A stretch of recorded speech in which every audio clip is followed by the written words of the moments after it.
नमस्कार विद्यार्थी व पालक मित्रांनो, करिअर मेकिंग गार्डन्स युट्यूब चॅनलमध्ये आज एक सर्वात महत्त्वाचा सब्जेक्ट मी तुम्हाला घेतोय. तो म्हणजे नीट यूजी 2026 चा राहिलेल्या आताच्या 60 ते 65 दिवसामध्ये परीक्षाचा अभ्यास कसा करावा. आणि त्याच निमित्तानं एक सर्वात महत्त्वाची गोष्ट सांगणार आहे, ते म्हणजे जे काही नॅशनल टेस्टिंग एजन्सी एनटीए त्या वेबसाईटवरती आपल्याला मॉक टेस्ट रिलीज केलेले आहेत. मॉक टेस्ट म्हणजे संपूर्ण पेपर कशा स्वरूपाचा असू शकतो त्या संदर्भातल्या मॉक टेस्ट रिलीज केलेल्या आहेत. त्या तुम्ही ऑनलाईन पद्धतीने जाऊन एक्झाम देऊ शकता, म्हणजे तुम्हाला अंदाज लागू शकतो. आता पहिल्यांदा महत्वाचा प्रश्न राहील तो म्हणजे तुम्ही अभ्यास कसा करावा. तर आजपर्यंतचा अभ्यासाचा आढावा जर तुम्ही पाहिला असेल तर तुम्ही जर समजा संपूर्ण अभ्यास 100% परफेक्ट केलेला असेल तर तुम्ही मॉक टेस्ट किंवा फुल सिलेबस टेस्ट साठी जाऊ शकता. आता बऱ्याच वेळा काय होतं की मॉक टेस्ट ज्या आहेत त्या टेस्ट तुम्हाला कशामधून घेता येऊ शकते, तर पाठीमागच्या या 10-15 वर्षापासून जे काही नीटच्या परीक्षा आहेत त्या पेपरमध्ये मॉडेल कसं आहे त्याच्यानुसार प्रत्येक क्वेश्चन एखाद्या चॅप्टरसाठी त्याचं वेटेज ठरलेलं आहे की तीन प्रश्न येऊ शकतात, 4 प्रश्न येऊ शकतात, 1 प्रश्न येऊ शकतो. त्यानुसार मॉक टेस्ट द्यायला सुरू करा. आता तुमचा अभ्यास पूर्ण झालाय का. पहिली गोष्ट, जर संपूर्ण अभ्यास पूर्ण झालेला असेल तर याच्यासाठी तुम्ही लागा, किंवा 70% वरती जरी अभ्यास झाला असेल, काही जणांचा 80% अभ्यास झालेला असेल किंवा काही जणांचा 60% अभ्यास झाला असेल, तरी सुद्धा यामध्ये तुम्ही प्रयत्न करायला हरकत नाही की जेणेकरून आपण त्यामध्ये कशा स्वरूपामध्ये जाता येते ते आपल्याला बघता येते. म्हणजे तुमचा सिलेबसचा पूर्ण अभ्यास आहे तो 100% पूर्ण झाला असेल किंबहुना 60% पूर्ण झाला असेल तरी सुद्धा यात मॉक टेस्ट द्यायला पाहिजे असं माझं म्हणणं आहे. आता हे कशासाठी द्यायचंय आपल्याला, तर वास्तविक पाहता एनटीए कोणत्या टाईप मध्ये एक्झाम देणार आहे आपल्याला, नीट यूजीची 2026 ची परीक्षा कोणत्या टाईप मध्ये येणार आहे या संदर्भात आपण जर पाहायला गेलं तर ही डिफिकल्टी लेवल थोडीशी मॉडरेट टू डिफिकल्ट लेवललाच असणार आहे, इझी लेवलला राहणार नाही. कारण नीट यूजी 2024च्या परीक्षेमध्ये जे खूप सारे पेपर सोपा पेपर आल्यामुळे एवढा मोठा स्कोर झाला होता की रँक एकदम हायर साईडने, म्हणजे रँक आणि मार्क्सचा जो रेशो आहे तो खूप हाय रँकच्या, म्हणजे हाय मार्क्स असणाऱ्या विद्यार्थ्यांना सुद्धा रँक खूप खराब आला होता. याचा अर्थ असा की आपल्याला एनटीएचा रोख आपल्याला कळता येऊ शकतो.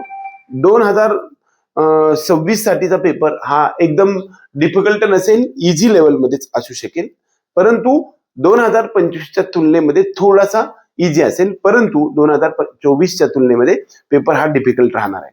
500 पेक्षा जास्त मार्क्स करणाऱ्या सर्व विद्यार्थ्यांना प्रायव्हेट कॉलेज आणि 550 पेक्षा जास्त मार्क्स करणाऱ्या विद्यार्थ्यांना गव्हर्नमेंट कॉलेज मिळणार आहे, हे लक्षात घ्या. त्याच्यामध्ये बऱ्याच वेळा एनटीएच्या वेबसाईटवरती आता मॉक टेस्ट द्यायला सुरू करा.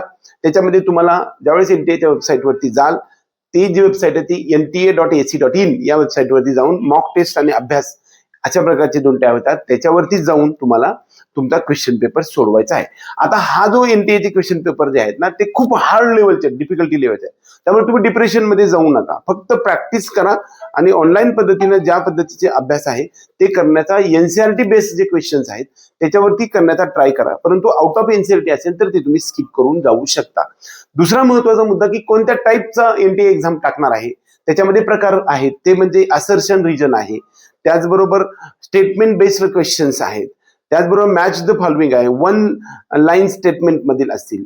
या प्रकारच्या सर्व गोष्टी तुम्हाला जनरली एनटीएच्या आयडिया 2026 साठी येऊ शकते. तुमचा सिलेबस कंप्लीट झालेला असेल तो तर एक्झाम द्यायला हरकत नाही. या मॉक टेस्ट ज्या आहेत त्या मात्र थोडेसे डिफिकल्टी लेवल हायर साईडने, त्यामुळं याच्यामध्ये जर समजा स्कोर कमी येते असं तुम्हाला वाटत असेल तरी सुद्धा टेन्शन घेऊ नका, कारण आउट ऑफ एनसीईआरटी बरेचसे क्वेश्चन्स आहेत असे माझ्या विद्यार्थ्यांकडून आले. बऱ्याच वेळा आता इथून पुढे राहिलेल्या 60 दिवसामध्ये जर आपण अभ्यास करायचा म्हटलं तर कशा पद्धतीने करायला पाहिजे, तर प्रत्येक दर 3 दिवसाला एक मॉक टेस्ट द्यायला पाहिजे असं माझं म्हणणं आहे. तुमचा सिलेबसचं कम्प्लिशन जर समजा, अभ्यास जर समजा 60, 70, 75% जरी कंप्लीट झालेला असेल किंवा 80, 85, 95% जरी अभ्यास झालेला असेल तरी तुम्ही मॉक टेस्ट द्यायला सुरू करा. दरम्यान 2 दिवस गॅप टाका, 1 दिवस जो आहे ना तो मॉक टेस्ट द्यायचा आहे. मॉक टेस्ट मध्ये तुम्हाला 3 तास लागणार आहेत आणि परत ते तपासण्यासाठी तुम्हाला 3 तास, म्हणजे दर तिसऱ्या दिवशी तुम्हाला एक पेपर सोडवायचा म्हटलं तर त्या दिवशी तुम्हाला दरम्यान 6 तास जाणार आहेत हे लक्षात ठेवा. त्यामुळे पहिल्या 2 दिवसामध्ये एक दिवस पूर्णतः डिफिकल्ट लेवलचे क्वेश्चन्स आहेत ना ते रिवाइज करा. बऱ्याच वेळा इथून पुढे राहिलेल्या प्रश्नांच्या सिलेबस राहिलेले जे दिवस आहेत ना त्याच्यामध्ये दर 2 दिवस गॅप टाकून एक मॉक टेस्ट द्यायला पाहिजे असं माझं म्हणणं आहे. त्यामध्ये पहिला जो दिवस आहे त्याच्यामध्ये डिफिकल्ट टॉपिक आहे, त्यामध्ये तुम्हाला क्वेश्चन बऱ्याच वेळा चुकीचे येतात, चुकतायत किंवा कन्फ्युजन मध्ये, असाला एक दिवस पूर्ण द्या आणि दुसऱ्या दिवसामध्ये पूर्ण सिलेबस रिवाइज करा आणि तिसऱ्या दिवशी तुम्ही मॉक टेस्ट द्या. त्यानंतर जो काही अनालिसिस होईल आणि तुम्हाला जो काही मार्क्स स्कोर येईल त्याच्यानुसार पुन्हा पुढच्या 3 दिवसाचं शेड्यूल मांडायला सुरुवात करा. एकंदरीत हे सर्व करत असताना आता हे फक्त एनटीएचेच टेस्ट द्यायचे आहेत का? नाही. एनटीएच्या मॉक टेस्ट जे आहेत ना त्याचे नमुन्या दाखल 4-5 तुम्ही सोडवा, परंतु तो पेपर सोपा वाटला तर तुम्ही लक्षात घ्या की तुमचा अभ्यासाचे लेवल खूप हाय लेवलला गेले. पण तो पेपर डिफिकल्ट वाटला तरी काळजी करू नका, कारण ते पेपर खूपच डिफिकल्ट लेवलला आहे, त्या ठिकाणी स्कोअर असणार नाही. कारण पाठीमागच्या इतिहासामध्ये ज्यांना 570 मार्क पडले होते, 660 मार्क पडले होते, अशा विद्यार्थ्यांना सुद्धा हे पेपर थोडेसे डिफिकल्ट लेवलला वाटलेले होते. पहिला महत्वाचा स्ट्रॅटेजी लक्षात घ्या की दर 3 दिवसांना एकदा पेपर द्यायला मॉक टेस्ट द्या. त्यासाठी तुम्हाला वेगवेगळ्या म्हणजेच राजर्षी शाहू कॉलेज लातूर एक नामवंत संस्था आहे, त्याचबरोबर RCC असेल, IIB असेल, विद्या आराधना अकॅडमी असेल, जहा क्लासेस असतील, किंबहुना संजय घोडावत क्लासेस असतील, किंबहुना आकाश, ॲलन, वेदांतू या प्रकारच्या किंवा फिजिक्सवाला यांचे क्वेश्चन पेपर सेट्स जे आहेत ना ते आपल्याकडे करिअर मेकिंग गायडन्सच्या माध्यमातून फिजिकल स्वरूपामध्ये किंबहुना ऑनलाईन स्वरूपामध्ये पेपर्स उपलब्ध आहेत.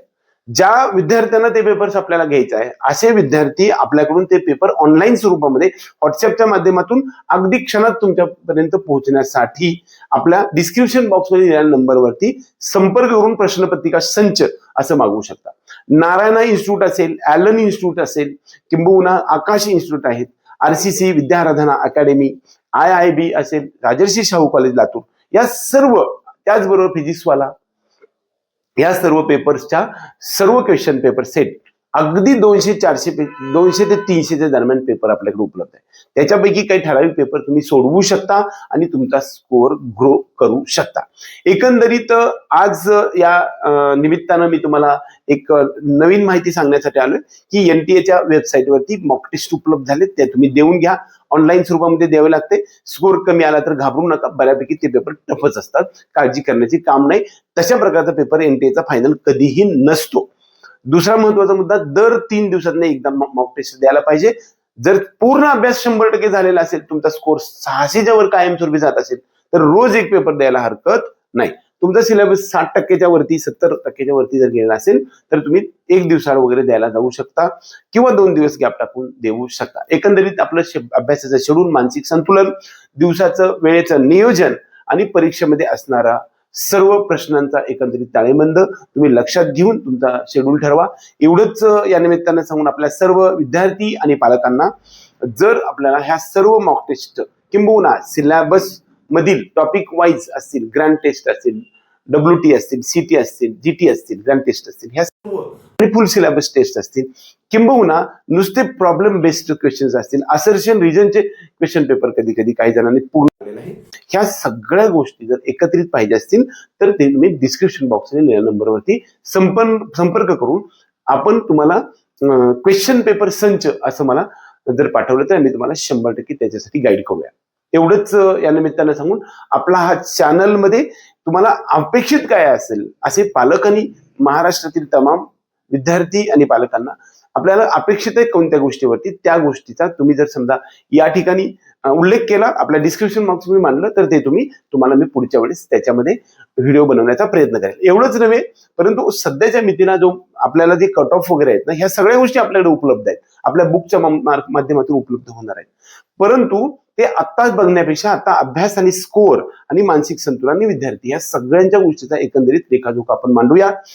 एकदा परीक्षा झाली की तिथून पुढे रिझल्ट पर्यंत आणि रिझल्ट पासून काउन्सिलिंग सुरू होईल पर्यंत संपूर्ण फी स्ट्रक्चर, कॅटेगरीचे डॉक्युमेंट्स, तुमचे सगळा जो काही अपेक्षित असणारा स्कोअर, या सगळ्यावरती आपण अंदाज बांधून आपली जी स्ट्रॅटेजी आहे ती ठरवूया. एवढंच या निमित्ताने सांगून आजचा हा व्हिडिओ संपूया. जय हिंद, जय महाराष्ट्र.